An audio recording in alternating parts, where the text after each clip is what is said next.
Jeremias, profeta Jeremias, capítulo 4. Um convite ao arrependimento. Um grande avivalista chamado John Wesley, que viveu na Inglaterra, ele compôs o Clube dos Santos, junto com George Whitefield, um dos maiores homens reformadores que nós temos na literatura cristã. John Wesley dizia assim: nós precisamos nos arrepender do nosso falso arrependimento. Lágrimas não comovem a Deus, mas mudança de rota sim. Então nós precisamos ouvir da parte de Deus. E se estamos ouvindo o convite, precisamos voltar. Então eu quero falar sobre um pouquinho do profeta Jeremias, no capítulo 4, a partir do verso 1, um convite ao arrependimento. Acompanhe comigo a leitura em nome de Jesus. Capítulo 4 de Jeremias. Vocês acharam? Aleluia, igreja bíblica. Irmãos, quantos já estão com saudade do pastor Fábio Lacerda aqui? Semana que vem ele está aí, viu, meus irmãos? Em nome de Jesus, amém? Glória a Deus. Se você voltar, ó Israel, volte para mim, diz o Senhor. Se remover as suas abominações diante de mim, você não mais andará sem rumo. Se jurar em verdade, em juízo e em justiça, dizendo: tão certo como vive o Senhor, então nele serão benditas as nações e nele se gloriarão.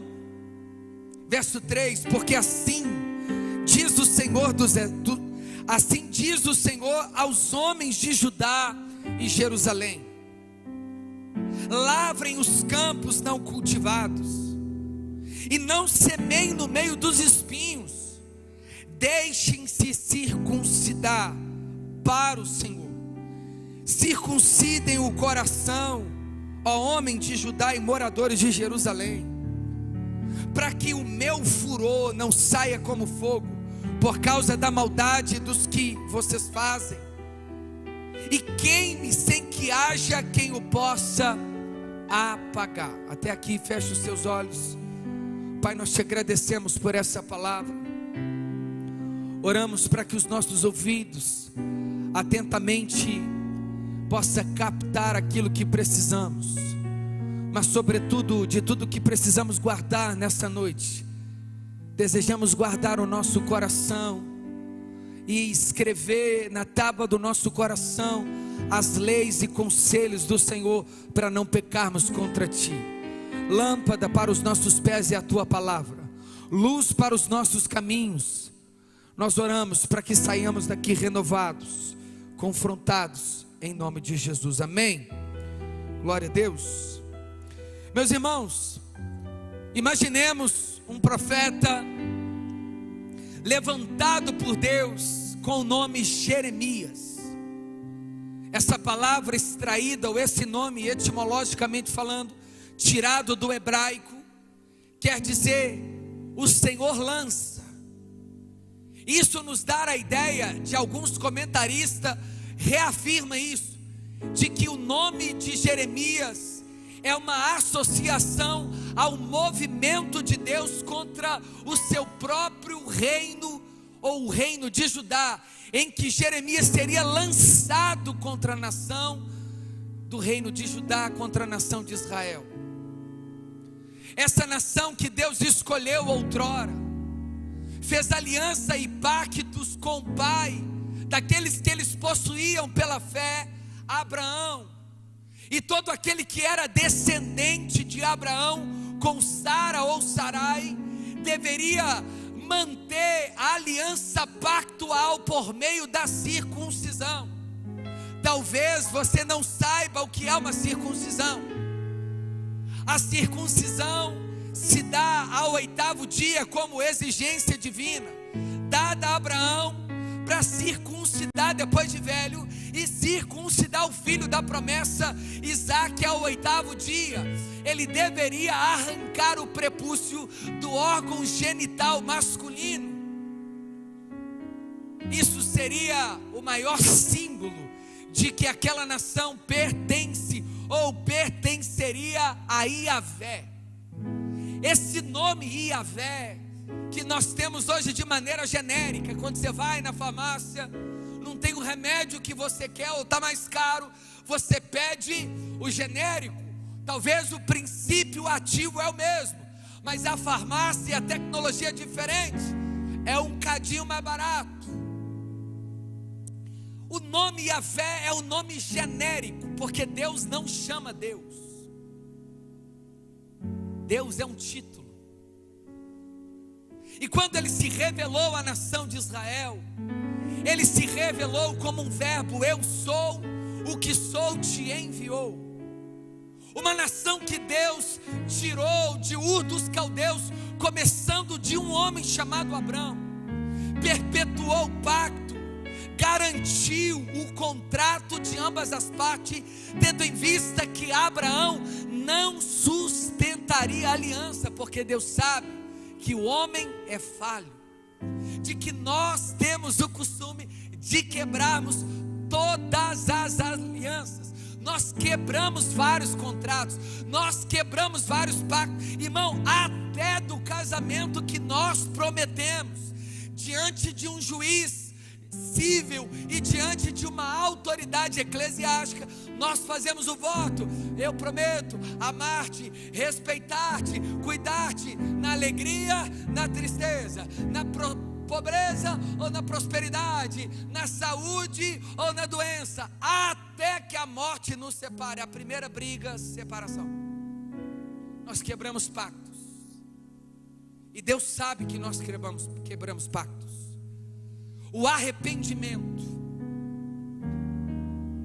foi requerido por Deus, não para que mantenhamos nós a fidelidade com Deus, mas para que seja no mínimo um sinal de que reconhecemos que não damos conta de caminhar com Deus sem que Deus caminhe anteriormente conosco, que nós somos incapazes até de reconhecer o nosso próprio pecado, se nós não formos visitados pelo Espírito Santo para nos convencer dos pecados.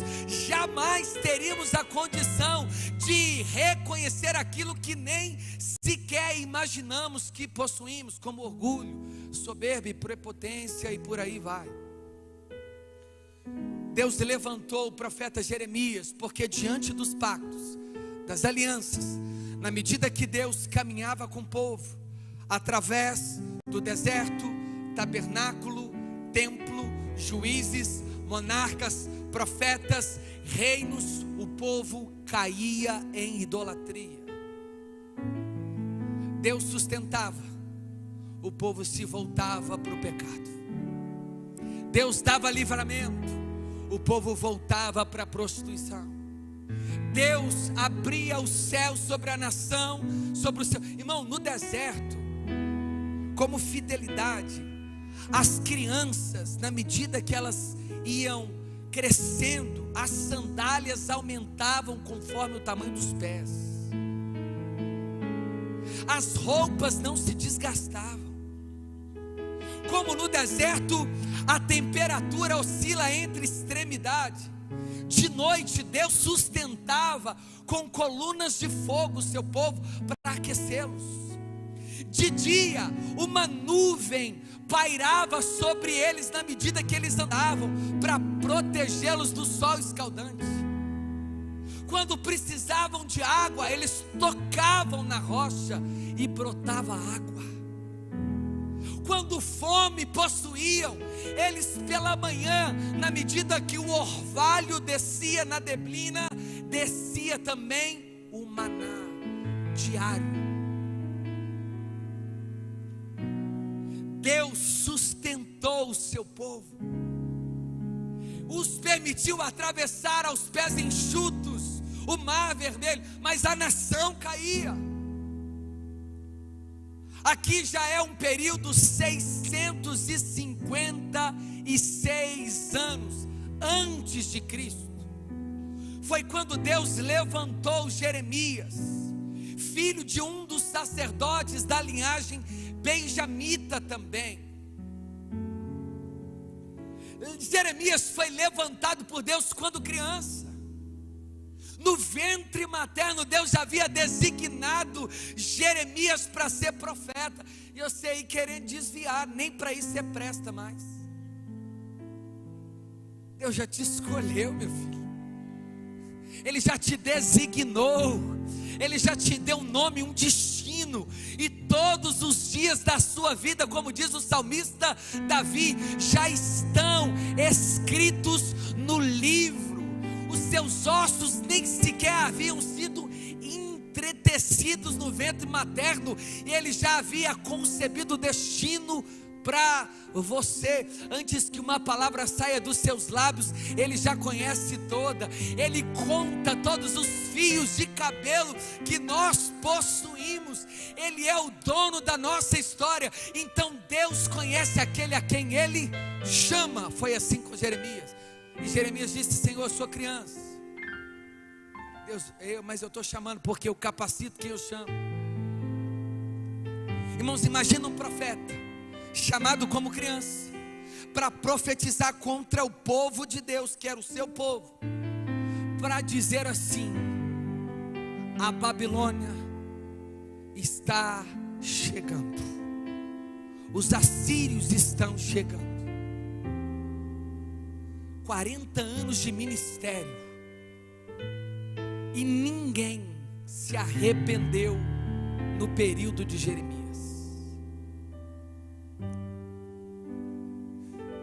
E o outro nome que alguns historiadores querem dizer com o nome Jeremias é Deus exalta. Mas o ministério de insucesso, imagina você pregar, nenhuma alma viva se render. Você até acha que, Jesus, o Senhor não me chamou para isso, porque a obra não tem a ver com o pregador, mas com quem, ou na presença de quem ele está pregando.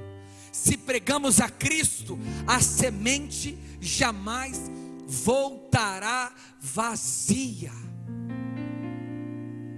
O profeta Jeremias é levantado para profetizar: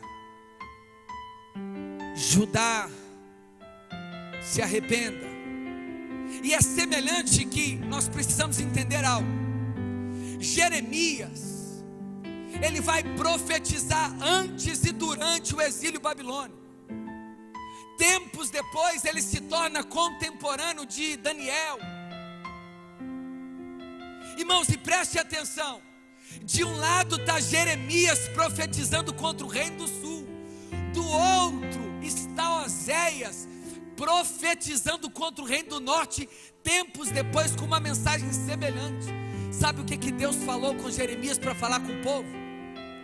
Assim como o povo estava se prostituindo em seus casamentos, estava a nação de Judá se prostituindo com outros deuses e traindo a fidelidade com Deus e Yahvé. Deus não divide a glória dele com ninguém.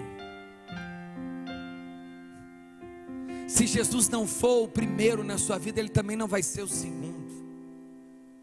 Não tem como você amar o dinheiro mais do que Deus e pertencer a Deus, irmão. Deus não cocheia, não negocia com coisas profanas. Não há possibilidade alguma de caminharmos com Deus como Enoque e viver uma vida profanada em adultério, em pecado, em promiscuidade, em prostituição, em lascívia, em discórdia, em fornicação, em masturbação, em vícios. A nação de Judá estava assim. E Deus está dando mais uma chance, dizendo assim, ó: se você voltar, ó Israel, volte para mim. porque é possível também voltar, mas mesmo assim não voltar para Deus. Remorso. Já viu? Está enfrentando divórcio. Eu não estou aqui querendo criticar a sua postura, mas é a semana, o mês que a gente fica mais crente. O emprego está por um fio. É vigília, jejum, monte, lê Bíblia. Aí ganha promoção, some. Volta o casamento, desaparece. Deus está falando assim: arrependeu? Está voltando? Mas volte para mim. Não volte só para as coisas que eu te dou, não. Porque tem gente que acostumou a viver de farelo. Sabe, crente que vai comendo de farelo, só quer emprego. Irmãos, é muito pouco. Jesus, restaura o meu casamento, é muito pouco. Ele quer tirar o seu nome do inferno e escrever no céu.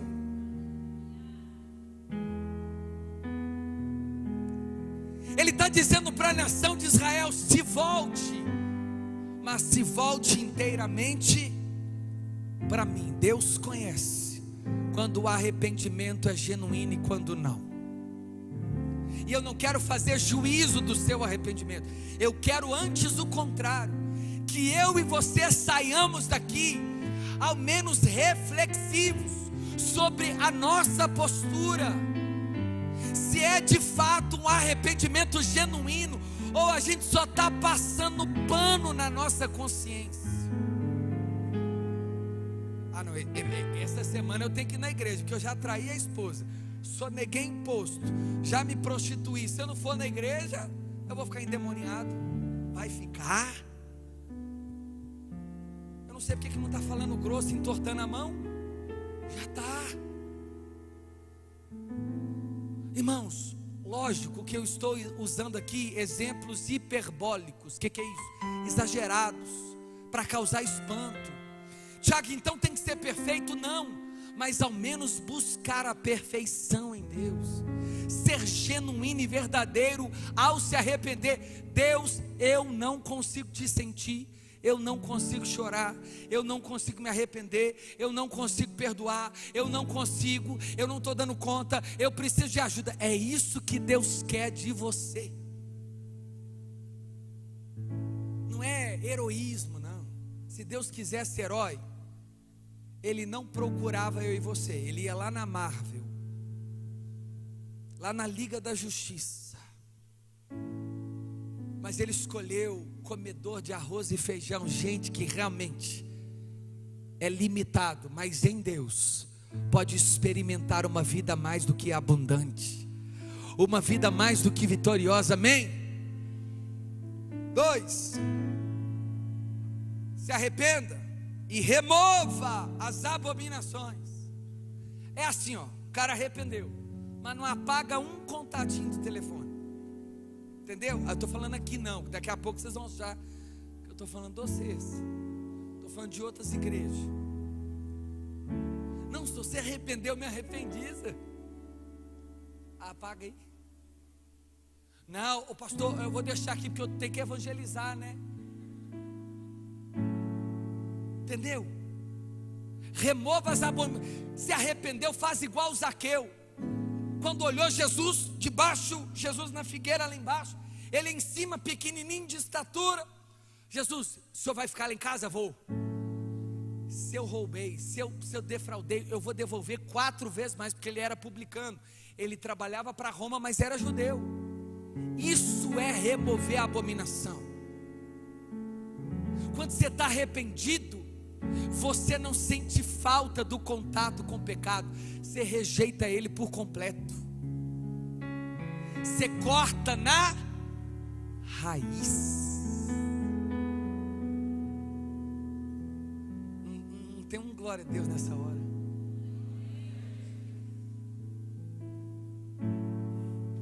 Você está entendendo que arrependimento não é só chorar? Se volte, mas vem para mim. E para eu saber que você é meu, remova tudo o que te separa de mim, diz o Senhor para Jeremias. Fala para a nação de Judá. Tem ídolos no meio deles. Aonde que tem ídolo? No trabalho? Onde que tem ídolo? Você sabe. Aleluia. Amém? Faça isso diante de mim. Você não mais andará sem rumo, sem eira nem beira, sem propósito. Quem não sabe onde quer chegar, qualquer lugar serve. Se o seu destino não é o céu, qualquer cortesia do inferno vai te seduzir.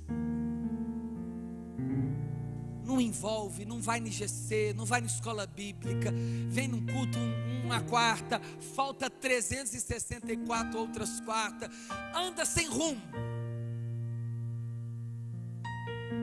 Não. Jeremias fala para a nação, para o meu povo, se eles se arrependerem e voltarem para mim, remover as abominações, eles não mais andarão sem rumo ou perdido, cambaleando. Quando você vê um crente muito perdido, irmão, é perigoso, sinal de que ele está confuso do caminho. Isso não tem a ver com dúvida de chamado, tem nada a ver, porque Deus vai mostrando de maneira progressiva, vai abrindo, ampliando, aos poucos. Alguns ele fala de uma vez, outros é a pedagogia de Deus, para cada um é de um jeito, mas que o caminho tem que ser endireitado, tem, isso é para todo mundo. Tiago, pode vir do jeito que eu estou? Pode. Tiago, mesmo eu cheio de BO? Pode, mas ficar do jeito que você quiser, não. Era para você dar outro glória a Deus.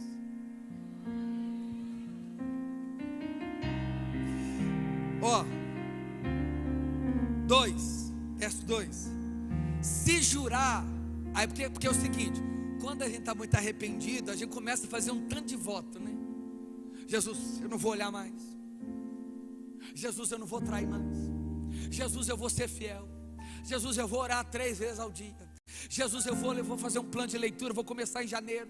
Eu vou ler Abacuque, Oséias, Miqueias, Naum, todos os profetas. Jesus, eu vou fazer um seminário. Aí vai dando na primeira semana, segunda semana, a gente já está no Brasileirão, no Masterchef, já está lendo um tanto de coisa que não presta, fazendo um tanto de coisa que a gente não tinha nem imaginado, e aí a gente vai se perdendo. Aí Deus, sabendo que o homem quebra aliança, falou assim, ó, se jurar em verdade, em juízo e em justiça, não precisa de me fazer voto, mas se fizer, seja verdadeiro. Se for verdadeiro, seja justo, esteja claro de que é em nome da justiça. Amém? Jesus gosta das coisas certas. Jesus não é moralista, irmão. A gente está lendo a Bíblia do jeito. Lógico que eu estou chacoalhando você. Talvez seja a última oportunidade. A Bíblia diz lá em Tiago, que é o segundo nome mais bonito depois de Jesus, que nós não sabemos o dia de amanhã. Então pode ser que eu e vocês estamos aqui tete a tete pela última vez. E não adianta bater na madeira, não, irmão. Então eu preciso te chacoalhar. Amém? Se você quer viver um arrependimento de verdade, faça em verdade. Seja sincero. Quantos entendem isso aqui? Glória a Deus. Próximo. Tão certo como vive o Senhor. Está acabando meu tempo. Acabou já. Então nele serão benditas as nações e nele se gloriarão. Ou seja, se você praticar tudo isso, você não será abençoado. Você tomará posse da bênção que já é sua e minha, porque nós já somos abençoados com Cristo nas regiões celestiais. Fica de pé no seu lugar. Porque assim diz o Senhor aos homens de Judá e Jerusalém: lavrem os campos provados. Ou seja, cuida daquilo que eu confiei a você, mas que outro começou e talvez não tenha terminado. Mas você sim, seja fiel até o fim, permaneça, amém? E não semeie no meio de espinhos, ou seja, tenha discernimento. Se plantar no meio do espinho, o espinho cresce e sufoca, ou você nem consegue mais colher. Ou seja, cuidado com as rodas dos escarnecedores, entendeu? Cuidado com as amizades, cuidado com os forró. Deus está te libertando do New Texas aqui hoje. Alguém riu? Olha aí, ó. Cuida. A Fernanda depois em casa fica assim: meu bem, é as mesmas de sempre, né? Não muda. Eu falei: não muda. As piadas é minha. Para terminar, deixe-se circuncidar. Uai, mas uma criança com 8 dias de vida tem direito de ter direito? Não. Mas depois que a gente amadurece, sim. Crente maduro é aquele que tem direito, mas ele entendeu tanto que ele abre mão do direito para não ter direito de ter direito. Assinado Dilma Rousseff. Irmãos, abrir mão do que é legítimo, que é difícil. Por exemplo, posso, mas não devo, e não quero, e não vou, e não me deixarei ser dominado por tudo. Entendeu? A diferença da maturidade. Se eu fizesse, escandalizaria? Não. Se eu fizesse, seria pecado? Não. Eu posso não fazer? Posso. Por causa do meu amor pelo meu irmão fraco, eu não faço. Ah, irmãos, isso virou a chave. Vocês estão aqui? Então, quando a gente se arrepende, até o que a gente tem direito, em grande parte, a gente abre mão até do que a gente tem direito, para ficar parecendo que nem direito a gente tinha, quando na verdade nós tínhamos. Mas nós decidimos abrir mão para servir, porque maior sempre será o que serve. O crente que não serve para servir, não serve. Entendeu? Serve, sirvo. Não serve, então você não serve. Ah, irmãos, é isso aí. Mas eu quero o seguinte: eu não quero circuncisão mais no prepúcio. Não é externa, para o povo ver que você é circuncidado. Eu quero aqui, ó. Quando ninguém vê, eu quero te ver se você é circuncidado de verdade. É de madrugada, aqui todo mundo é circuncidado. Da paz do Senhor. Cumprimenta assim: paz, irmão, até quarto que vem, circuncidado. Aí o outro circuncidado: paz, até quarto. Aí Jesus assim: eu quero ver a circuncisão de madrugada, com a mão no telefone. Vocês estão aqui? Aleluia. Pastor Fábio está voltando. Ó, para terminar a introdução, para a gente estou brincando. Ó, moradores de Jerusalém, para que o meu furor não saia como fogo, ou seja, arrependimento é aviso, para que você não encontre uma curva acentuada lá na frente. Ou seja, não brinca com fogo. Se arrependa antes que a mão de Deus pese. É tipo um convite que o exército brasileiro faz para um jovem aos 18 anos. Já recebeu o homem esse convite? Não, chama alistamento. O exército convida.